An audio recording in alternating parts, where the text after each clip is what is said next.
this week's broadcast, we take a look at the modern terminals in the UK and we talk with Metrons about the route through Ukraine. This is RailFreight Live.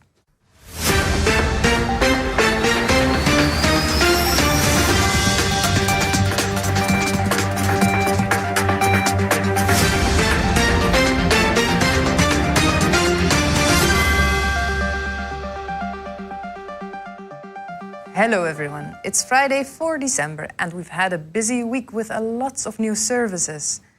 Hupak has expanded its P400 intermodal semi-trailer network. From January 2021, it will facilitate the operation of P400 semi-trailers in the Swiss railway network. And in order to realize this, it has added the southern Ticino area to its network. And a little further north, Combiverkehr announced its plans to integrate the newly built mega hub terminal in Hannover-Lehrte within its own network early next year.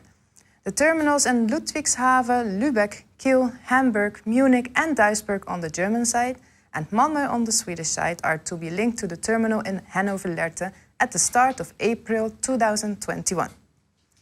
And in Austria, the Wolfert terminal has become part of the Albatros Express network of Transfracht.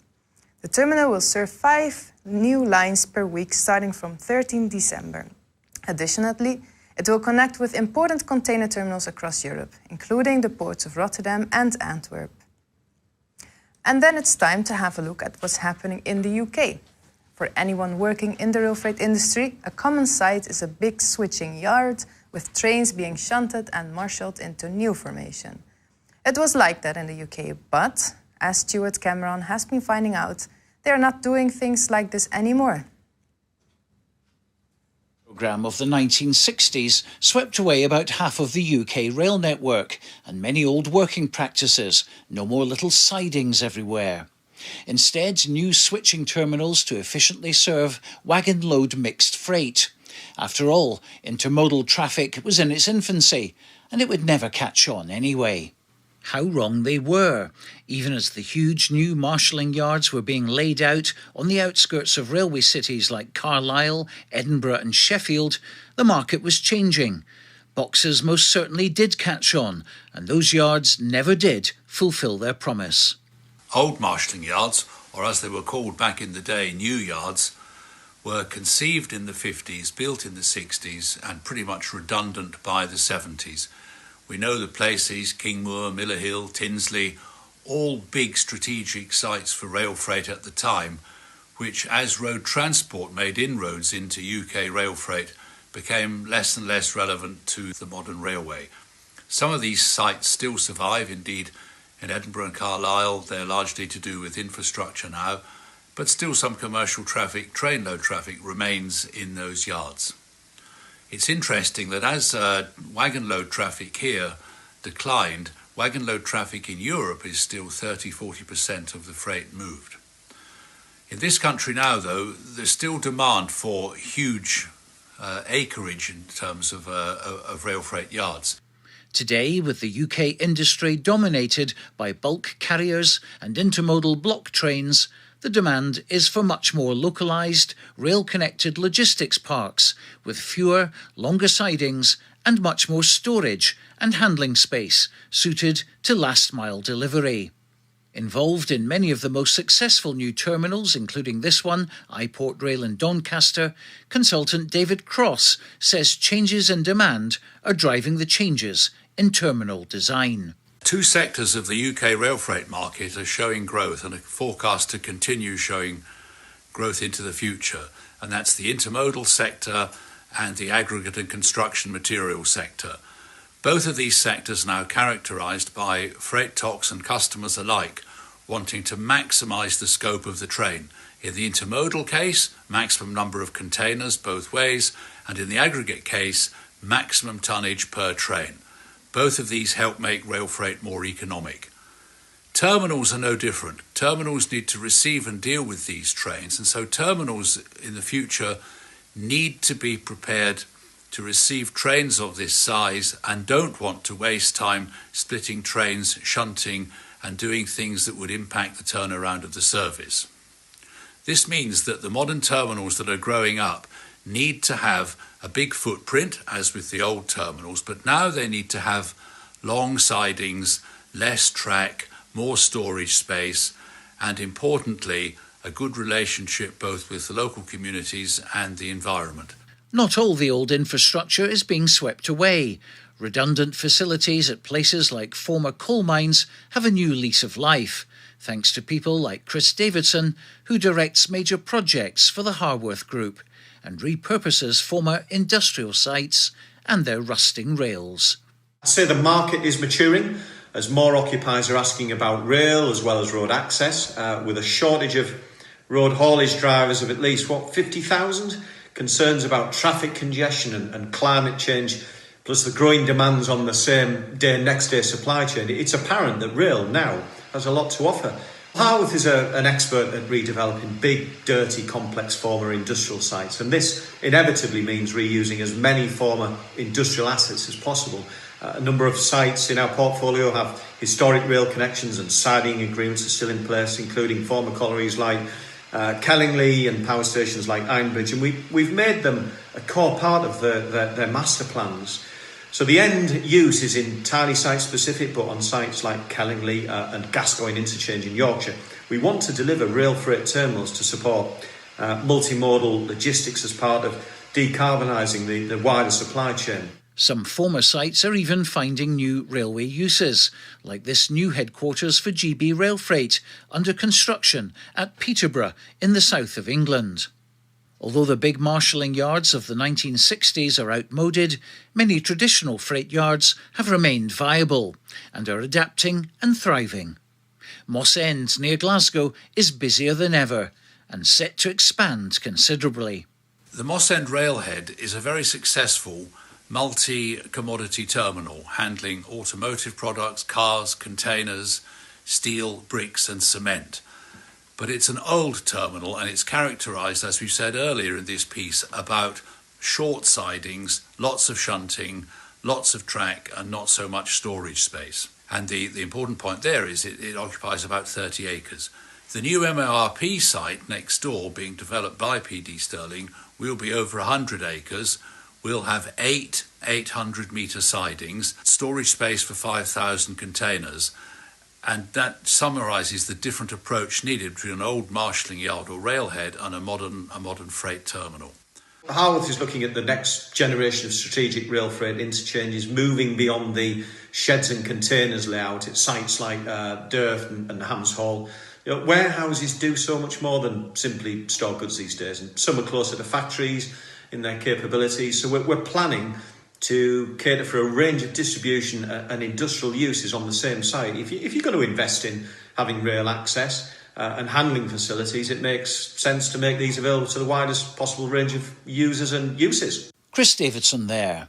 Well, whether it's large developments like David's Moss End or repurposed sites like Chris's Gascoigne Wood, freight terminals will continue to evolve. Even smaller projects like trials here for Highland Spring Water in Scotland will have a role in the future too.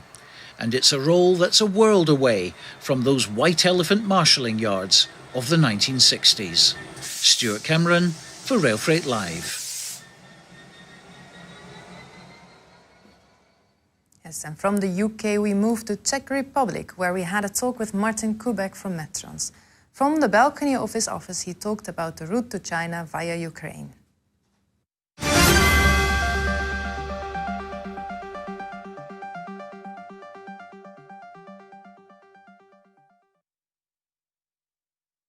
Martin, where are you right now? I am at Metrans headquarters in Prague, on the balcony in front of our terminal in office building. Okay. Hello. So we see a lot of activity going on behind you. Are there any China containers? Yeah, just a few minutes ago I have seen the CRCT container behind me. Unfortunately now it's in the block already. End of 2018, Metron started testing the transit route via Ukraine.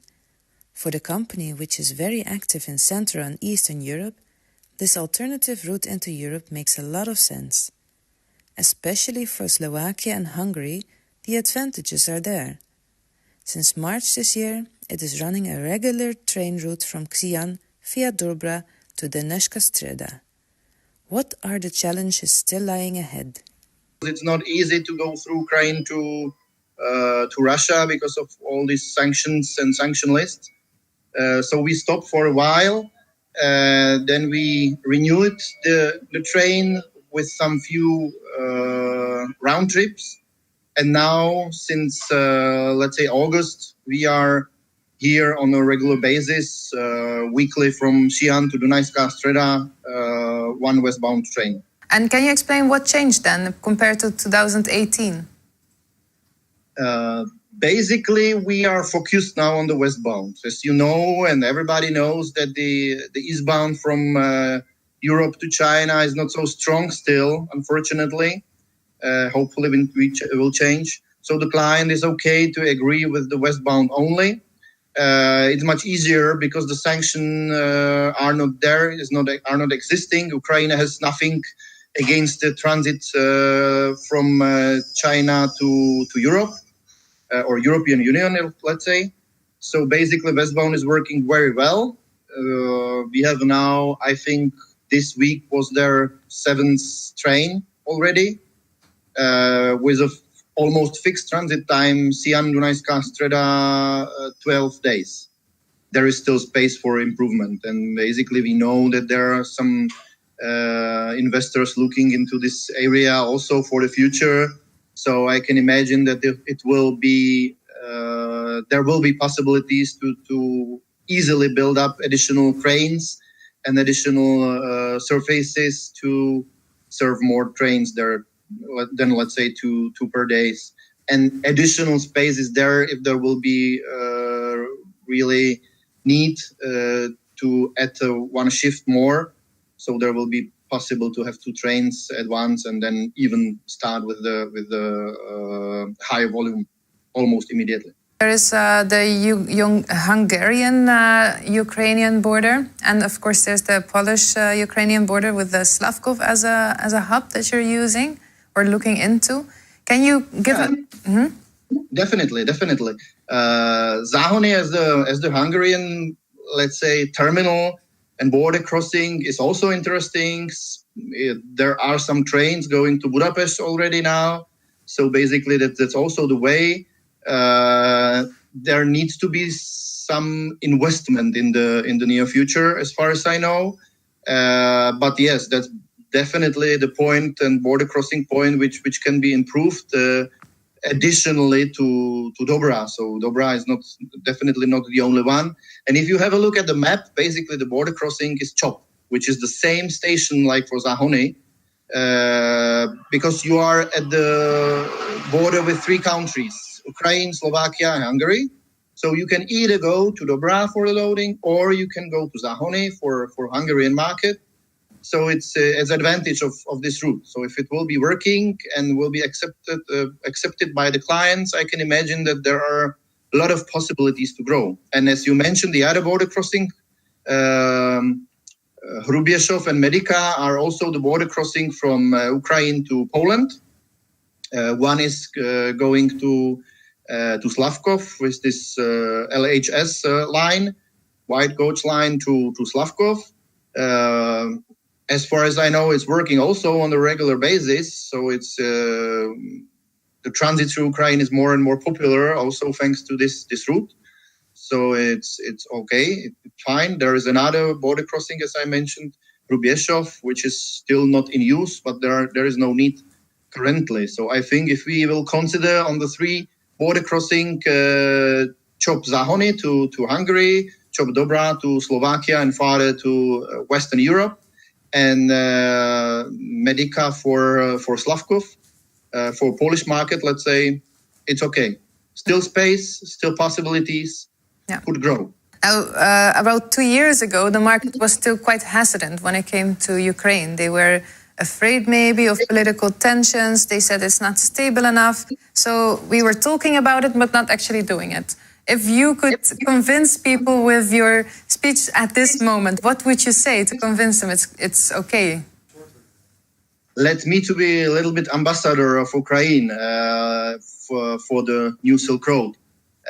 Actually, there is no problem with the border crossing from Ukraine, from Russia to Ukraine. There are still some political issue, opposite way. It means for the eastbound to China, where the Russians need to check the sanction list. But opposite way from westbound from China to Ukraine, it's okay. There are no limitations. Ukrainians are happy to accept the cargo and the trains for the transit to European Union. And we didn't have any big issue with any sanction list or something like this. So basically, I can say that Ukraine for the westbound is ready now. For the eastbound, I'm pretty sure that everybody are doing their best to, let's say, check the cargo, check the sanction list, help each other to move with the transit through Ukraine to China. Similar like we have seen the seal, GLONASS seal on the sanctioned cargo through Malashevich, Brest and Belarus. Basically similar could be done on the routing via Ukraine back to China. Yeah, because now so I believe that for the future will be positive. Yeah, but is there a separate sanction list for Ukraine? As far as I know, there is a separate sanction list for Ukraine, yes. And there are more cargo mentioned on the list. More than previously in Russia? Yes. And which type of cargo is that? I don't know exactly. It's quite a lot of cargo, and it's a huge list. Might be that some machinery and something like that might be limited for export from European Union through Ukraine.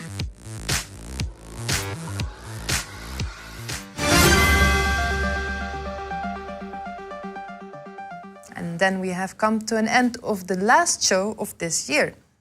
Don't forget to subscribe to our YouTube channel and you'll be notified when we post new videos, which we will have plenty of in 2021.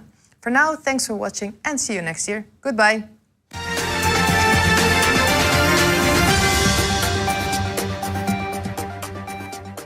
En ook u kunt hier zitten, want deze coronaproof studio is te huur voor uw congres, vergadering of webinar. We hebben alle techniek in huis om u hierbij te helpen.